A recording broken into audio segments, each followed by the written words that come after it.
I was 13 when I saw my mother thrown out of the wedding she paid for. It was in the middle of the ceremony. My Aunt Helena leaned over her shoulder with that fake smile I hated and whispered softly, but I was close enough to hear every word. "Skirt, you don't belong to us." My mother stood still. Her fingers tightened on the handkerchief she held in her lap. She blinked quickly, holding back tears. He didn't respond. He didn't scream. It didn't move. I felt my stomach turn. I wanted to scream. I wanted to pull my aunt by the hair and ask who she thought she was. But I was just a child sitting in the second row, in a starched pink dress, my throat closed with anger and shame. That night, my mother showed a strength I had never seen. She canceled everything, and I understood, for the first time in my life, that dignity is worth more than alliances. But to understand what happened that day, I need to go back a little. My brother Lucas was 25 years old when he met Bruna. He was the favorite of the family, especially my father and Aunt Helena, who was my father's sister, and always treated my brother as if he were her son. Lucas was handsome, worked in an auto parts store, earned well. Everyone said he was going far. When he started dating Bruna, there was a party at Aunt Helena's house. She adored the girl. He said he was from the family, that he had education, that he was perfect for Lucas. My mom? I was quiet. Smile a little. I could see in her eyes that she didn't like Bruna very much, but she never said anything. "Your brother is happy, Lara," she told me once. That's what matters. But it wasn't just that. When Lucas asked Bruna to marry him, my Aunt Helena took care of everything. He chose the church, the buffet, the guest list. My father agreed with everything, as always. And my mother? It was left aside. "Sandra doesn't need to worry about anything," my aunt said one day in our living room, having coffee with my father. "I take care of everything. She just needs to look beautiful on the day." My mother pursed her lips. He didn't respond, but I saw the hurt in her eyes. What no one knew, or pretended not to know, was that the one who was paying for the wedding was my mother. All. The church, the buffet, the bride's dress, the alliances, the invitations, the hall, the bride and groom's car, all. My father had no money, never had. He worked as a bus driver and earned little. Most of his salary went to beer, to barbecues with friends, to betting on the weekend. My mother, who was a seamstress, supported the house, alone. And when Lucas said he wanted to get married, my mother went to the bank, took out a loan and started paying everything. I remember the day she signed the papers. I was with her. The girl on the bench asked, "Are you sure, Ms. Sandra? It's a high value." My mother just smiled, tired. "It's for my son's wedding." She signed. We left the bank in silence. On the way home, she held my hand tightly. "Don't say anything to your father, okay?" I promised. But even then, I knew something was wrong. Over the next few weeks, my mother worked like crazy. She sewed in the early hours of the morning, took on all kinds of jobs, worked overtime. I saw the dark circles growing on her face, her hands shaking from so much sewing. "Mom, are you okay?" I asked one night. She smiled, but it was a sad smile. "Yes, daughter, just tired." My father didn't notice anything, or pretended not to notice. He stayed in the living room watching television, drinking beer, complaining that women work too much, and that he needed to relax more. My Aunt Helena, meanwhile, gave orders as if she were the mistress of the wedding. "I want everything white and gold," she said one day, sitting in our kitchen, leafing through a magazine. "And the cake has to be 4 tiers. I already spoke to the pastry chef. My mother, who was washing dishes, turned her head. "How much will it cost?" My aunt shrugged. "I don't know. You decide, right? After all, it is your obligation." My mother didn't respond, but I saw the way she squeezed the sponge, the water running between her fingers. 2 days before the wedding, my mom got the call from the caterer. I was in the living room doing homework when she answered. "Hello? Yes, it's me." "What do you mean, 200 more people? But I hired for 150. She turned pale. Her hand was shaking, holding the phone. "Who authorized this?" "Helena." "But she can't. How much will it cost?" Silence. "I don't have that money right now." "No, I'll pay. I just need a few days." When she hung up, she stood in the middle of the room, the phone still in her hand. I saw a tear roll down her face. Just one. She cleaned it up quickly. "Mother, it's okay, Lara." But it wasn't. That night I heard her crying in her room. My father was snoring next door. I glued my ear to the dust I walked in and heard her muffled sobs, the sound a mother makes when she's breaking down inside and doesn't want anyone to know. On the wedding day, my mother woke up early. She fixed her hair, put on lipstick, and put on the navy blue dress that she had sewn herself. She looked beautiful, but her eyes were sad. "You look beautiful, Mom," I said. She hugged me. "Thank you, my daughter." We went to church. My father drove. My brother was already there, nervous, adjusting his tie. My Aunt Helena was at the door, wearing a red dress, because she always needed to attract attention, greeting everyone as if she were the owner of the party. When my mother passed by, my aunt didn't even look. We sat in the second row, me, my mother, my father, right behind the bride's family. My Aunt Helena sat in front next to my brother. The ceremony began. The bride entered. Everyone got up. My mother smiled, but it was a broken smile. And then, in the middle of the ceremony, when the priest was talking about love and unity, my Aunt Helena stood up. She walked over to where my mother was sitting. He leaned over and whispered, "Skirt, you don't belong to us." And the world stopped. My mother turned white. Her fingers tightened on the scarf. She didn't move. He didn't speak. I felt the blood rush to my head. I looked at my father, waiting for him to do something, but he just lowered his eyes. My aunt repeated louder now. I said, "Get out." Some people turned their heads. My mother swallowed hard. She stood up slowly, without looking at anyone. He took the bag, and he started walking. I got up too, but she held my arm. "Stay, Lara. He is." And she left, alone, in the middle of the wedding she paid for. The ceremony continued. I sat there shaking with rage, with my nails digging into my palms. My father stood motionless, like a useless statue. My Aunt Helena returned to her place, with a little smile of victory. When it was over, everyone went to the lounge. I didn't want to go, but my father pulled me by the arm. "Come on, Lara. Don't make a fuss." I went. But every step hurt. In the salon, everything was perfect. The tables covered in white and gold, the huge four-tiered cake, the flowers, the music, people laughing, taking photos, celebrating. I looked at all that and felt disgusted, because everything there had been paid for with my mother's sweat, and she wasn't even there to see it. Later, while everyone was eating and drinking, I saw my Aunt Helena talking to a group of women near the cake. "Sandra has always been dramatic," she said, laughing. "He couldn't even stay until the end. Lack of education." The women laughed together. I clenched my fists. But it was at that moment that I saw something. My aunt opened her bag to get her cell phone, and inside the bag, I saw a white envelope, thick, with the name of the buffet written on the front. An envelope that shouldn't be with her. That envelope wouldn't get out of my head. The party continued. People ate, danced, took photos. My brother and Bruna cut the cake. My Aunt Helena posed for the camera as if she were the groom's mother. And my mother? I was at home, alone. I couldn't stay there. Every laugh, every toast, every congratulations to the newlyweds made me want to scream. But I was just a 13-year-old girl. Nobody would listen to me. So I did the only thing I could do.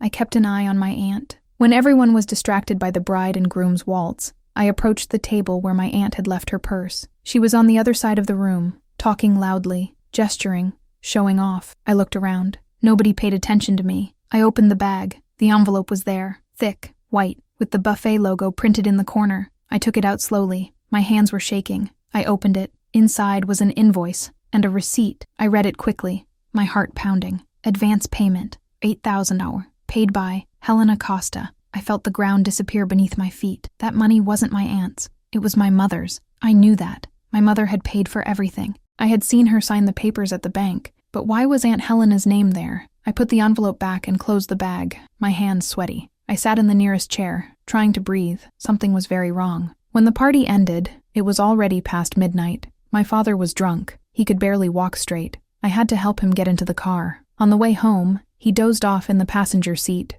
snoring loudly. I sat silently in the back seat, looking out the window, thinking about that receipt. When we got home, my mother was sitting at the kitchen table. She had taken off her dress and put on an old nightgown. The hair was loose. The eyes are red. She looked at me when I entered. "Are you okay, daughter?" I wanted to tell. I wanted to show what I had seen, but something held me back. "Yes, Mom." She smiled weakly and opened her arms. I ran and hugged her. I smelled the cheap soap she used, the heat of her body, her chest rising and falling slowly. "I'm sorry, Lara," she whispered. "I'm sorry you saw that." I squeezed harder. "It wasn't your fault, Mom." She didn't respond, but I felt her tears wetting my hair. Over the next few days, I started paying attention to everything. My Aunt Helena came to our house twice. The first time, she came to thank my mother for helping with the wedding. "It was beautiful, Sandra," she said, sitting in our living room, drinking juice as if she were the owner of the house. Everyone praised it. "You did a good job." My mother just nodded, quietly. "But, you know," my aunt continued,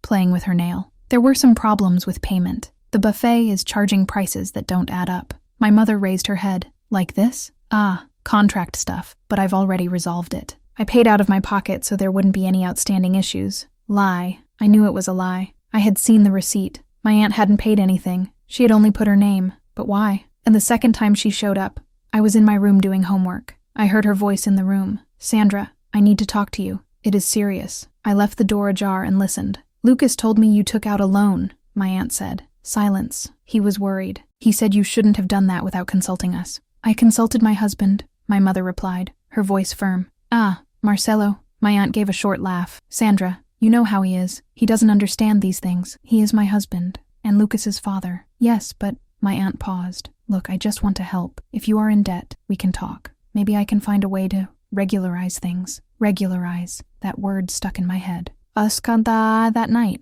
when my aunt left, I entered the room. My mother was sitting on the couch, her head in her hands. Mother, she raised her face. She looked older, tired. What happened, daughter? I took a deep breath. Aunt Helena is lying. My mother frowned. What are you talking about? She didn't pay for anything at the buffet. I saw the receipt. Her name is there, but the money was yours. My mother turned pale. Lara, where did you see that? In her bag, at the wedding. She closed her eyes. He took a deep breath. When she opened it, there was something different in her eyes. Something I had never seen before. Anger. The next day, my mother went to the buffet. I asked to go along. She hesitated, but let him. When we arrived, the buffet owner welcomed us with a polite smile. Donna Sandra, how can I help? I wanted to see my son's wedding receipts, my mother said, her voice calm but firm. The woman blinked. Oh, yes, of course. Just a moment. She left and came back with a folder. He opened it on the table. Here it is. Total payment. 15,000 reais, paid in 3 installments. The last installment was paid by Helena Costa, who introduced herself as the organizer of the event, my mother added. She said that the lady had authorized it. My mother looked at the papers. I saw her jaw lock. And the bank receipt, she asked. The woman leafed through the folder and handed over a paper. My mother read it. It turned white. This deposit was made from my account. How? That money came out of my account. But the name here looks like it belonged to my sister-in-law. The buffet owner was embarrassed. Look, Miss Sandra, I don't know what to say. We only received payment. The person who made the transfer It was her, my mother said, her voice breaking. She had access to my account. In the car, returning home, my mother was silent. I could see the tears streaming down her face, but she wasn't sobbing. It just dropped. Mother, she did it on purpose, my mother whispered. Helena, she took the money from my account and put her name on it, to make it look like she was the one who paid. But how? My mother squeezed the steering wheel. I gave her the account details, so she can make some payments. I trusted. I felt a lump in my throat. And the father? My mother didn't respond, but I already knew the answer. My father knew, and he didn't do anything. And when we got home, my father was in the living room watching football. My mother went straight in and turned off the television. Hey, he complained. We need to talk, my mother said. Not now, Sandra. The game is good. Now. My father looked at her, surprised. She never screamed. Did you know that Helena used the money from my account to put her name at the wedding? Silence. Marcelo. Respond. He looked away. She said she would make things easier. Make it easier? My mother took a step forward. She stole it. She took the money I paid and put her name on it. It wasn't theft, Sandra. It was just to organize it better. Organize better? I paid everything. I got into debt. And you let her do that? My father got up. You always exaggerate everything. Helena was just helping. My mother took a step back, as if she had been slapped. Helping, she repeated, her voice trailing off. My father went back to the couch and turned on the television again. And my mother stood there, looking at him as if he were a stranger. Later at night, I heard my mother moving something in the room. I went there. The door was ajar. She was kneeling on the floor, opening an old box that was kept in the closet. Inside there were papers, old photos, documents. Mom, what are you looking for? She looked at me. Proof. Proof of what? She didn't respond, but he kept looking, and suddenly, she stopped. He took a yellowed envelope out of the box, opened, and it was very, very quiet. What is that? I asked, approaching. She turned the paper over to me. It was a power of attorney, signed by her, giving powers to my Aunt Helena to operate her account. Date, 3 months before the wedding. She asked me, my mother whispered. He said he needed to help with suppliers. That would make it easier. And I signed. She started to shake. I signed, Lara. I trusted her. I hugged my mother. And for the first time in my life, I felt her fall apart in my arms. But it was at that moment that I saw something else inside the box.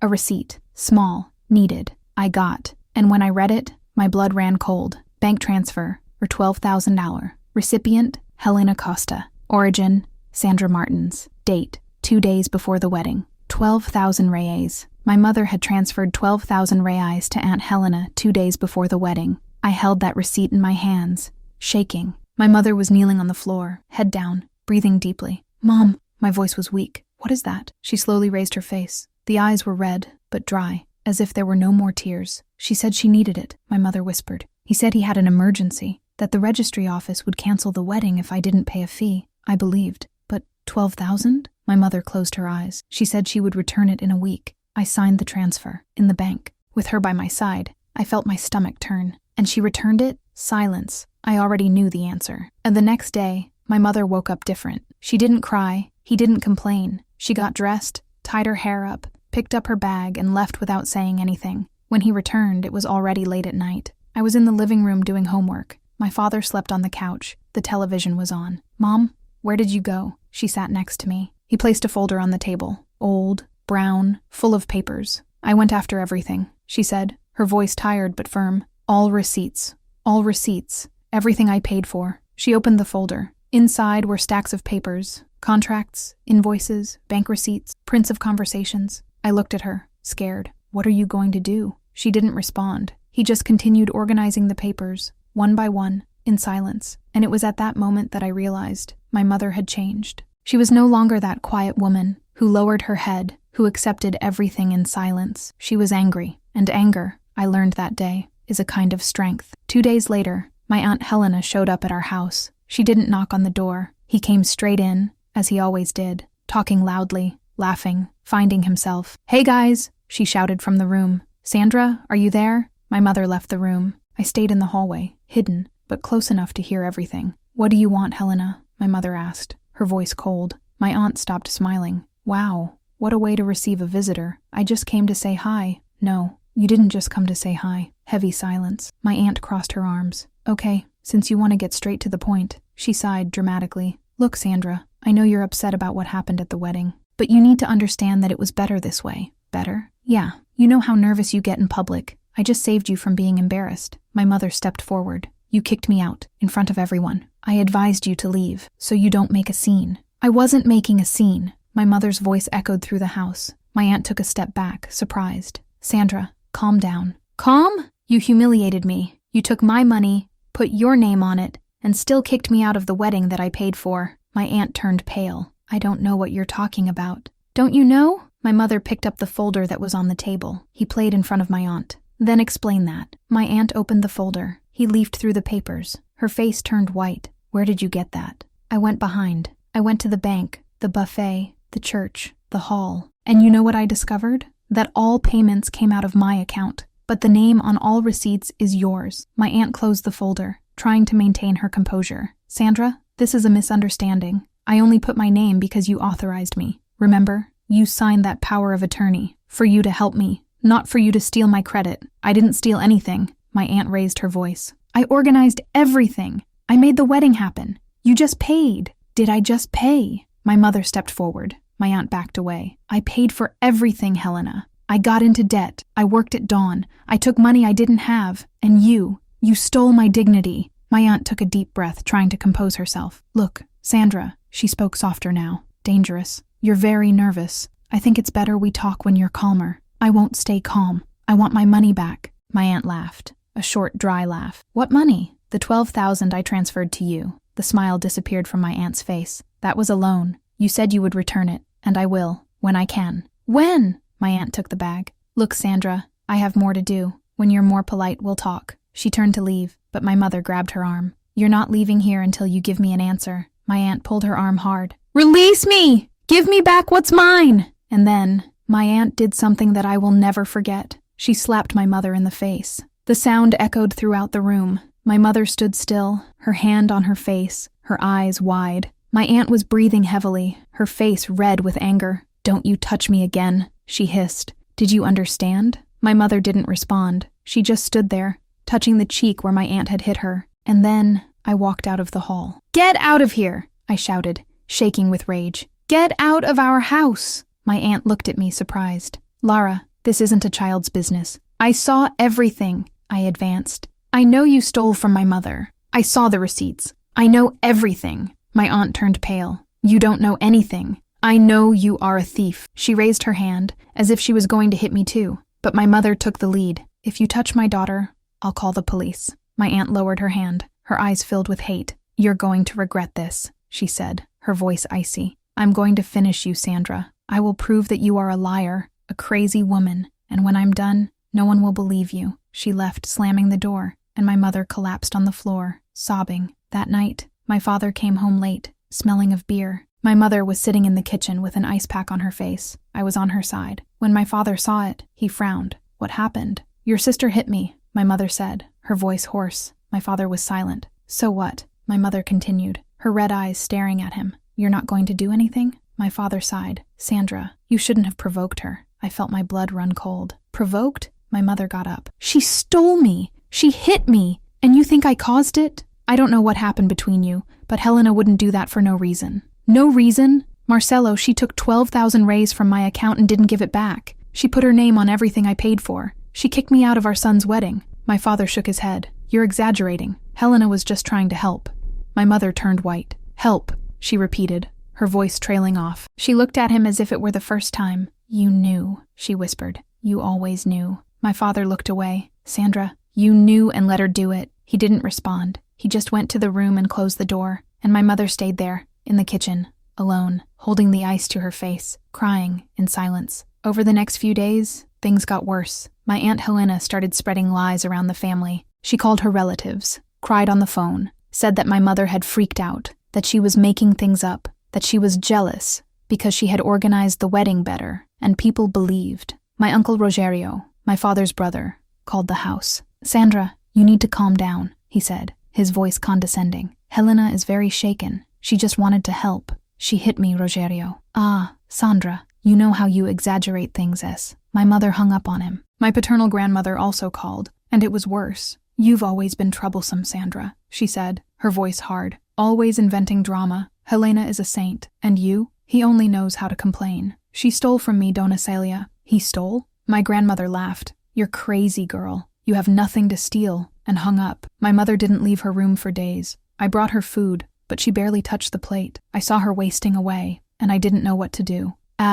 Until, one afternoon, a letter arrived. I got it from the mailbox. It was a white envelope with the name of a law firm printed in the corner. I took it to my mother. She opened it, read, and it was very, very quiet. What is it, Mom? She turned the paper over to me. It was an extrajudicial notification. Ms. Helena Costa requests the immediate return of the amount of $15,000 relating to expenses paid by her for Mr. Lucas Martin's wedding, under penalty of legal action. I couldn't believe what I was reading. Is she suing you? My mother didn't respond. He just looked at the letter, his hands shaking. But it was you who paid for everything. I know, my mother whispered. Then how can she? Because her name is on the receipts, Laura. Because she has the power of attorney. Because everyone believes in her. She threw the letter on the table. And because I have no way of proving it was me. That night, I heard my mother crying in the room again. But this time, it was different. It wasn't crying out of sadness. It was a cry of despair. Because she was cornered. And there was nowhere to run.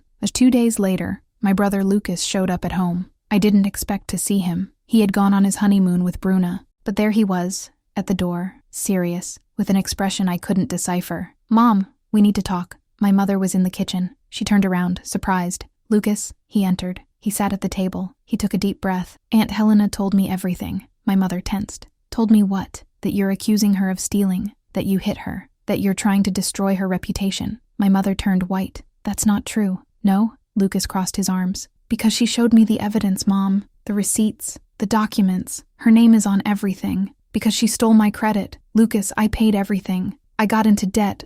Mother, enough. He slammed his hand on the table. I'm tired of this. You were always jealous of Aunt Helena. He was always jealous of her. And now you want to destroy her because she organized my wedding better than you could. I felt the tears welling up. Lucas, don't talk to your mother like that. Be quiet, Lara. He cut me off. You're just a child. You don't understand anything. My mother was shaking. Son, please, listen to me. I already heard it, Mom. And I made my decision. He got up. If you continue with this, if you sue Aunt Helena, if you continue spreading lies, I will cut ties with you. Silence. You, what? My mother whispered. You heard me. I don't want a lying mother. I don't want a mother who tries to destroy her own family. Lucas, I am your mother. You were my mother. Now, I don't know who you are anymore. And he left. He knocked on the door, and he left my mother destroyed in the middle of the kitchen. My mother was locked in her room for 3 days. I didn't eat. I barely drank water. I knocked on the door, brought food, begged her to leave. Mom,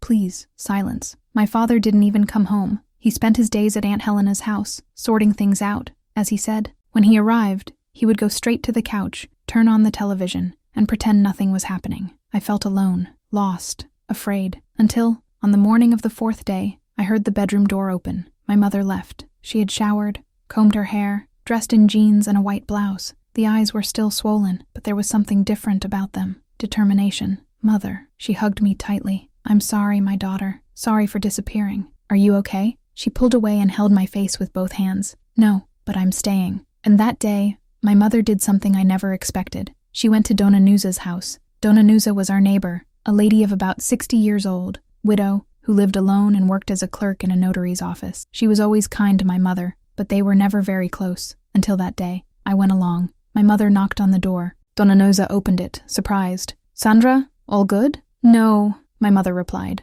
her voice firm. I need help. Dona Nuza invited us to come in. We sat at her kitchen table, and my mother told everything. All, the wedding, the money, the power of attorney, the expulsion, the slap, the lies, the notification, the son who broke off the relationship. Dona Nuza listened. He was silent, his face becoming more and more serious. When my mother finished, she was crying again. I don't know what to do anymore, she whispered. Everyone believes her. Nobody believes me. Dona Nuza took my mother's hand. I believe. My mother looked up, surprised. Serious? Serious. Dona Nuza shook her hand. And do you know why? Because I know you, Sandra. I see you waking up early every day to work. I see you fighting alone to support this house. I see who you are. My mother sobbed. But I can't prove anything. Her name is on everything. Do you have bank receipts? I have. Do you have the power of attorney that you signed? I have. Do you have the messages she sent asking to borrow the money? My mother blinked. I have. On the old cell phone. Dona Nuza smiled. Then you have proof, and I will help you organize it. In the following days,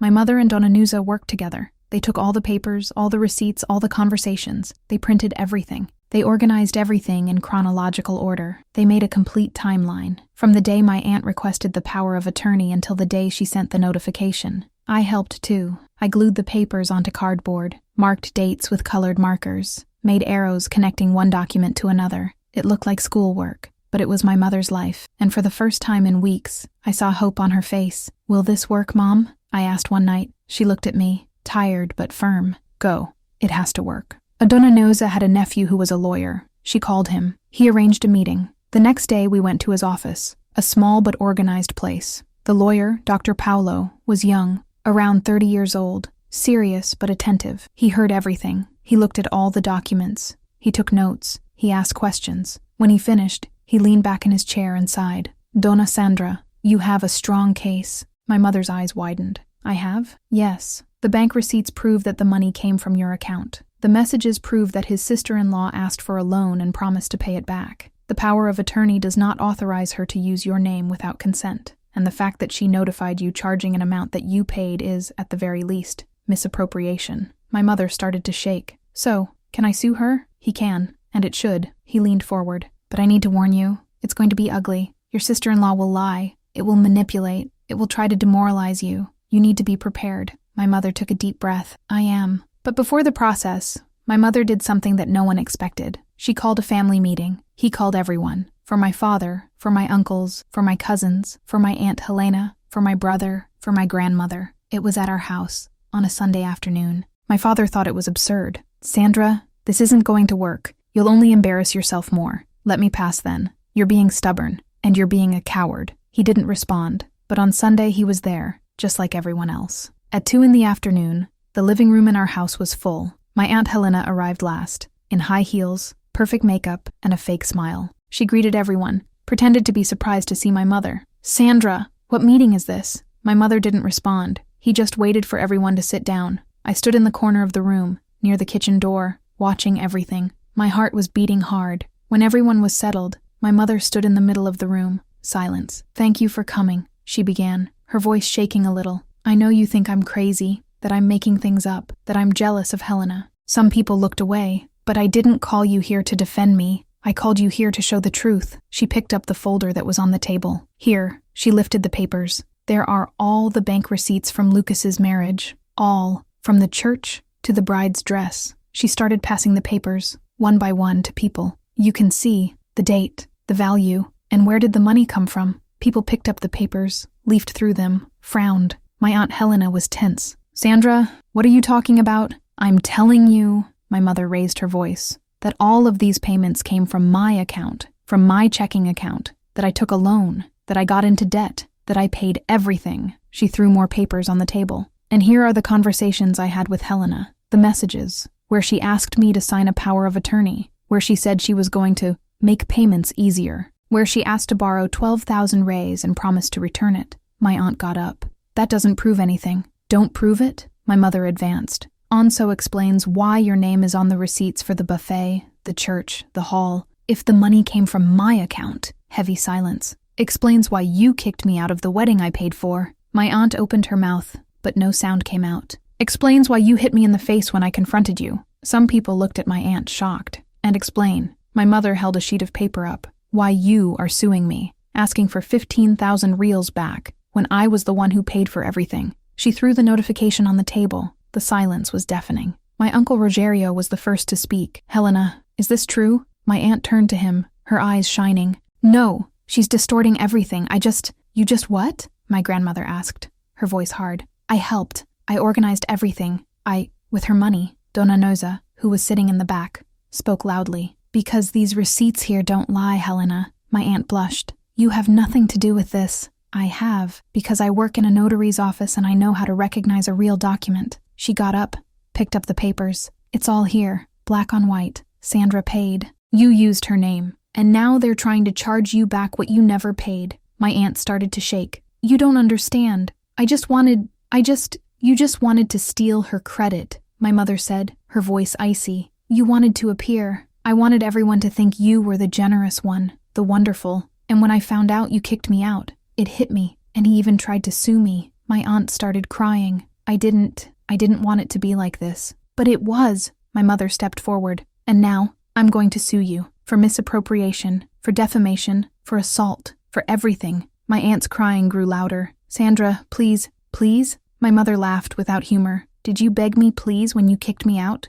When did you hit me? When you spread lies about me? She turned to her family. So that's it. Now you know. You can believe me or not, but justice will decide. And then, she did something that gave me goosebumps. She looked at my brother. Luke, you said you would cut off relations with me if I continued, so I'm freeing you. You can go, because I won't beg for your love anymore. My brother turned white. Mother, you chose to believe her. All good, but once you find out the truth, you don't go back, because I won't be waiting anymore. She took the bag. The meeting is over. You can leave my house. And she left the room. It left everyone in shock. Kai and people began to stand up, in silence. My Aunt Helena was crying in the corner, being supported by my grandmother, who seemed confused and shaken. My father sat motionless, staring into space. My brother ran away. And me? I went after my mother. I found her in the backyard, sitting on the step, shaking. When she saw me, she opened her arms. I hugged her with all the strength I had. You were amazing, Mom, she sobbed. I'm scared to death, Lara. But you were strong. I don't know if I can continue. It achieves. I held her face. I'm with you, always. She hugged me again, and we stayed there, in the backyard, hugging each other, as the sun set. And on that night, something happened. My Aunt Helena appeared at our door, alone, no makeup, the swollen eyes. My mother answered, What do you want? I want to talk. There's nothing left to talk about. Sandra, please. My aunt started to cry. I will return the money. Everything. I promise. Just don't sue me, please. My mother was silent, looking at her. You humiliated me in front of everyone. You hit me. You tried to destroy my life. I know, and I'm sorry. Regret. My mother took a step forward. You're only sorry because you were discovered. No, You destroyed my relationship with my son, my mother screamed. You stole the joy from his wedding. You made me feel like crap. My aunt fell to her knees. Pardon me, please. My mother looked at her. And then, with frightening calm, he said, No, and he closed the door in her face. On the other side, I heard my aunt sobbing. Sandra, open this door. My mother leaned against the door, breathing heavily. You will regret it, my aunt shouted. I'm going to end you. I go. But suddenly, another voice cut in. You need to get out of here. Now. It was Ms. Nuza, with cell phone in hand. I already called the police. If you don't leave, you'll be arrested for disturbance. My aunt was silent. And then, little by little, I heard her footsteps moving away. My mother slid through the door until she sat on the floor, and I sat next to her, the two of us, in silence, listening to the noise of the night, knowing that the war was just beginning. 3 months after the family reunion, the process began. I remember the day of the hearing as if it were yesterday. My mother woke up early, put on a gray blazer that she had sewn herself, and tied her hair in a low bun. She was nervous. I could tell by the way she was clutching the strap of her bag, but she was also steady. Come with me, Lara, she said. I can? You are my witness. and my strength. We went together. In the forum was an old building, with yellowed walls and the smell of paper that had been stored for years. There were several people waiting, sitting on hard, uncomfortable wooden benches.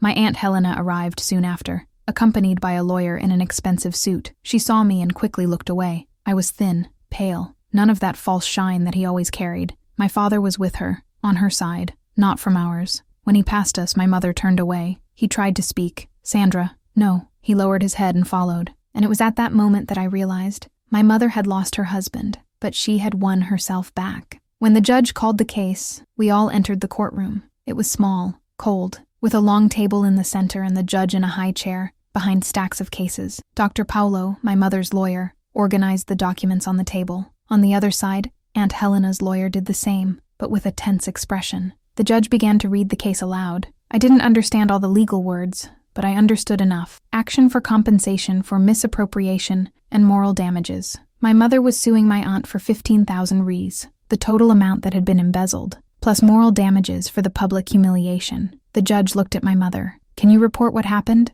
My mother took a deep breath, and it started. She told everything. No crying, no shouting. With a firm voice, looking directly into the judge's eyes, he told me about the loan, about the power of attorney, about payments, about expulsion, about the slap, about the lies, about the fake notification. When she finished, the silence in the room was heavy. The judge looked at the documents. Does the defense have anything to declare? Aunt Helena's lawyer stood up. Your Honor, my client claims that there was a misunderstanding.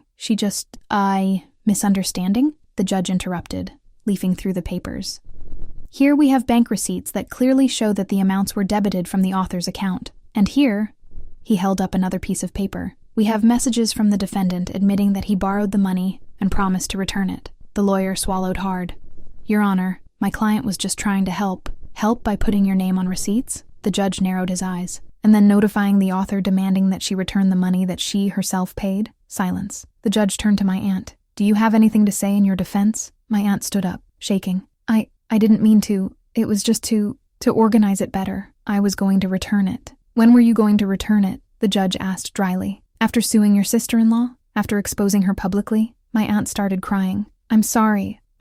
Feeling is not enough, ma'am. The judge banged the gavel. I will grant a period of 10 days for the parties to present final arguments, but based on the evidence presented, this cause is clear. We left the hearing. My mother took a deep breath, as if she had been holding it the entire time. Is it over, Mom? I asked. She smiled tiredly. Not yet, but it's gone.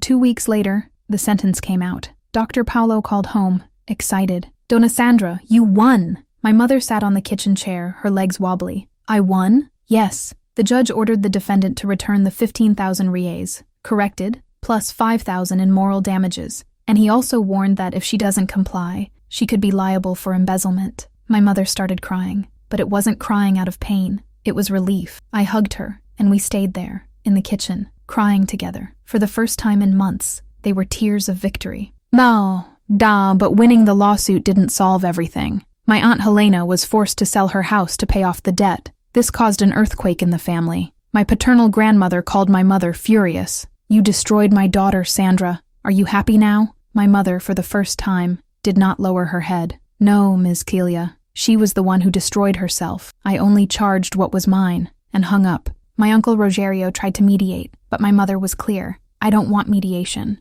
I want dignity. And she did. My brother Lucas took longer to understand. After the sentence, he appeared at home. It was night. I was in the room, but I heard the door slams. I went to the room. I saw my brother standing at the door, his eyes red. Mom, I need to talk to you. My mother was in the kitchen. She turned around, but didn't come any closer. He speaks. His voice trailed off. I made a mistake. Silence. I believed her. I turned my back on you, and I have no forgiveness. My mother crossed her arms. There really isn't. Lucas swallowed hard. I know, but I need to try, because you are my mother, and I hurt you in the worst way possible. He knelt down, there, in the middle of the room. Pardon me, please. My mother looked at him for a long time, and then slowly he walked to where he was. Get up, Lucas. He stood up, tears flowing. My mother held his face. I forgive you, because I love you, but you need to understand one thing. I am no longer that mother who accepts everything silently. If you want to be in my life, it will be on my terms, with respect. Truly, I accept, he whispered. I accept everything. She hugged him, and I saw my brother collapse into her arms, apologizing through sobs. It was one of the most difficult scenes I have ever witnessed, but also one of the most necessary. My father was the hardest. He continued living with us for a few more weeks, but it was like living with a ghost. He barely spoke. I barely looked at my mother, until one day, my mother put a suitcase in the living room. "Marcelo, I want a divorce." He raised his head, surprised. "What? You heard me. I want a divorce. Sandra, wait, we can talk." "To talk?" My mother took a step forward. "You stood by your sister while she destroyed me. You saw her hit me and you didn't do anything. You let her steal from me and still thought I was exaggerating. I know I made a mistake, but there are no buts, Marcelo." My mother took the suitcase and put it in his hand. "You chose your family. Now I choose mine." He stood there, holding his suitcase, not knowing what to say. "You have 2 days to get out of here. After that I file the papers." And she turned her back. My father tried to speak, but no words came out. He looked at me, as if he expected me to ask my mother to change her mind. But I didn't do anything, because at that moment, I understood that dignity is worth more than alliances. My father left 2 days later. He went to live with his Aunt Helena, who now rented a small apartment in a more remote neighborhood. They stood there together, brooding over their defeat. And us, we rebuild. The following months were a lot of work.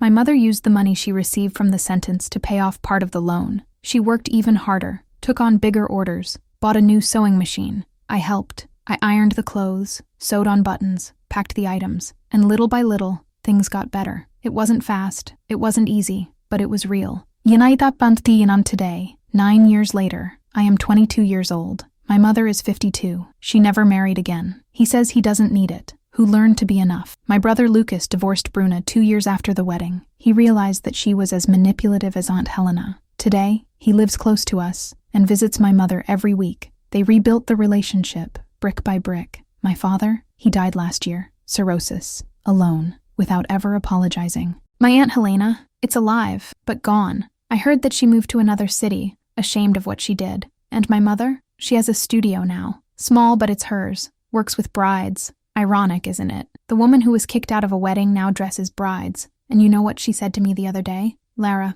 I should have gotten up sooner." "Why, mother?" "Because dignity is not something we expect to receive. It's something we decide to have." I learned a lot at that time. I learned that the people you love won't always defend you. I learned that silence is not peace. It is disguised cowardice. I learned that forgiving doesn't mean forgetting, and that starting over doesn't mean erasing the past. But mostly, I learned that the greatest strength a woman can have is the courage to say no. Not for those who diminish it, not for those who steal it, not for those who pretend she's crazy when she's right. And this morning, I woke up to the smell of coffee coming from the kitchen. I went downstairs and saw my mother sitting at the table, reading the newspaper, with a cup in her hand, and the sun coming through the window. She looked at me and smiled. "Good morning, my daughter." "Good morning, mother." I sat next to her. I got another cup. We sat there, in silence, just enjoying the morning. And I thought, it was worth it. All the fighting, all the pain, the whole war, it was worth it. Because today, my mother is free. And I learned that dignity, in fact, is worth more than alliances. Can and you, have you ever been through something similar? Have you ever seen your mother, your sister, your friend, being humiliated and didn't know what to do? Leave it here in the comments. Let's talk. Let's support each other. Because no one should have to go through this alone. If you've made it this far, thank you so much for listening to me. This story is real for me, and I hope it touched you too. Subscribe to the channel, activate the bell, and share with someone who needs to hear this. Until the next story.